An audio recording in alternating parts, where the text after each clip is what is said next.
Catherine O'Hara has always carried a rare kind of presence, one that never demanded attention, yet effortlessly commanded it.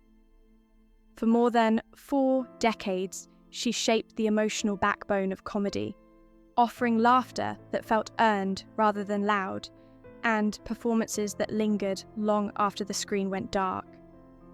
While audiences often associate her with extravagant wigs, eccentric accents, and perfectly timed reactions, the deeper truth is that O'Hara's brilliance has always been rooted in restraint. She understood that comedy works best when it is grounded in humanity. That understanding made her characters feel lived in, familiar, and emotionally safe. She never chased stardom in the conventional sense, and perhaps that is why her work feels timeless rather than trendy. Catherine O'Hara didn't just entertain people, she made them feel understood. Her legacy is not defined by spectacle, but by emotional intelligence, precision, and a quiet confidence that trusted the audience to meet her halfway. Toronto roots and the survival skill of humour. Born into a large Catholic family in Toronto, Catherine O'Hara learned early that humour was not just expression, but survival. In a household filled with voices, opinions, and constant motion, being funny wasn't optional if you wanted to be heard. That environment shaped her instincts long before formal training ever did. Comedy became her way of observing the world, processing emotion, and finding balance amid chaos.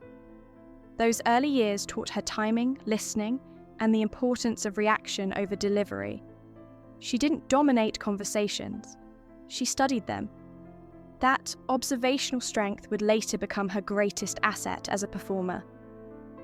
Unlike many comedians who rely on volume or exaggeration, O'Hara learned to let silence work for her.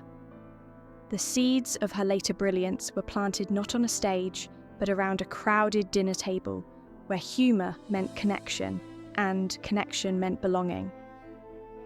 The Second City and the Art of Disappearing. When Catherine O'Hara joined Toronto's Second City in the 1970s, she entered one of the most demanding creative environments imaginable. It was fast, competitive, and often dominated by men who thrived on bravado.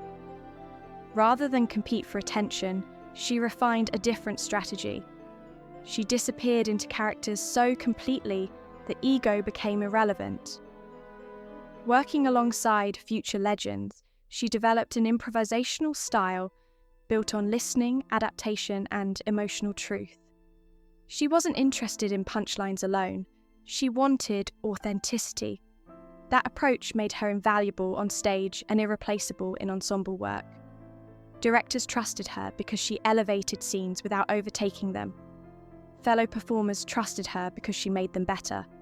These years forged her discipline and humility, reinforcing the idea that great comedy isn't about being seen, but about serving the moment.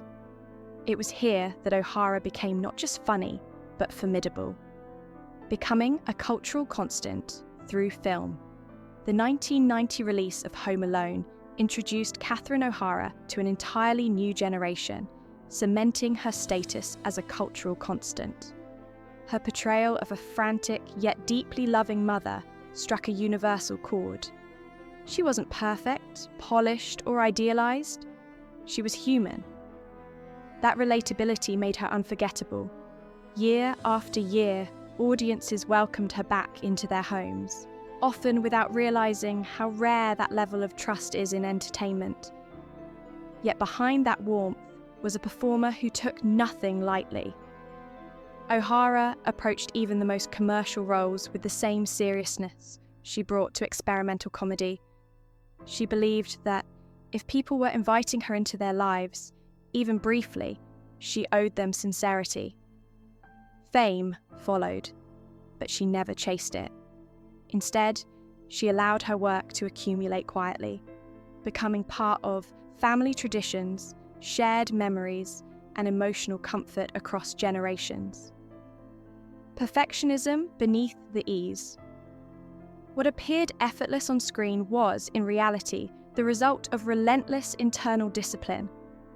Catherine O'Hara has often been described by colleagues as deeply conscientious, even self-critical.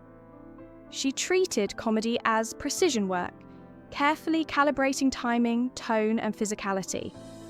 Nothing was accidental. This perfectionism didn't stem from insecurity alone, but from respect for the audience. She believed laughter was a release, and releasing it responsibly mattered. That mindset fueled both her brilliance and her exhaustion. She rehearsed more than required, refined choices constantly, and rarely allowed herself to feel finished. While fans saw freedom and abandon, she felt obligation. This tension between joy and responsibility defined much of her career. It is also what made her performances feel so reliable. You trusted her because she never treated humour casually. She understood the weight of joy and carried it carefully. Reinvention without noise. Few performers manage reinvention later in life without spectacle, but Catherine O'Hara did exactly that. Her work in Schitt's Creek was not a comeback driven by nostalgia, but a reintroduction on entirely new terms. As Moira Rose, she crafted a character that could have easily become caricature, yet instead became iconic through emotional grounding. Beneath the vocabulary and extravagance lived vulnerability, fear, and longing. O'Hara understood that comedy ages best when it tells the truth beneath the absurdity. The acclaim that followed was immense, yet she met it with characteristic restraint. She didn't position herself as triumphant or overdue. She simply kept working. The success felt earned because it wasn't demanded.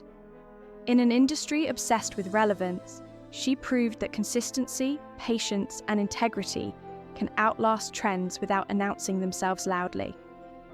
Choosing privacy in a public industry. One of Catherine O'Hara's most radical choices has always been her refusal to overshare. In an era where visibility often replaces substance, she maintained firm boundaries between her work and her private life. This was not secrecy rooted in fear, but self-preservation.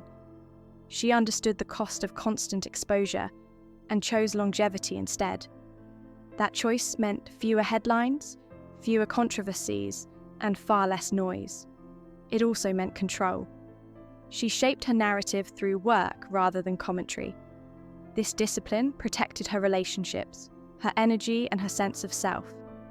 While audiences speculated during her quieter periods, she never felt obligated to explain. Her silence wasn't absence, it was intention. By stepping back when necessary, she ensured that when she returned, it was with purpose rather than pressure. In doing so, she modelled a healthier relationship with fame than most of her peers ever achieved.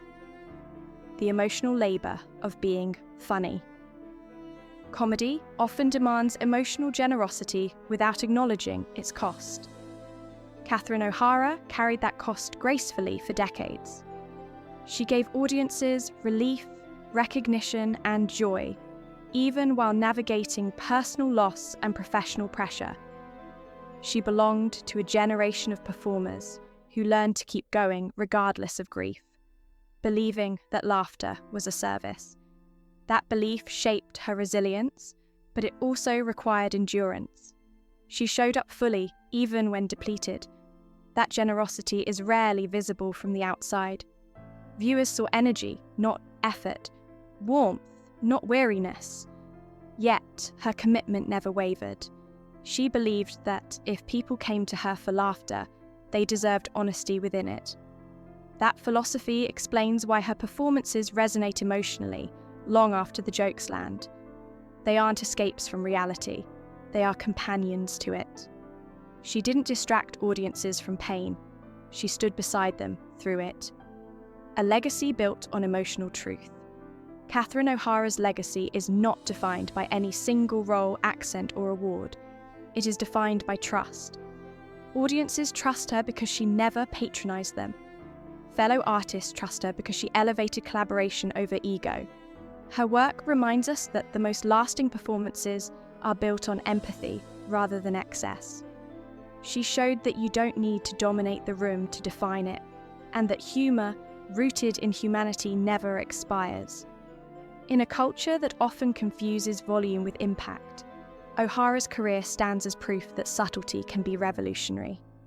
Her influence lives on not only in reruns and awards, but in the countless performers who learned from her example. She didn't teach people how to be funny. She taught them how to be real. And that lesson, unlike any punchline, never fades.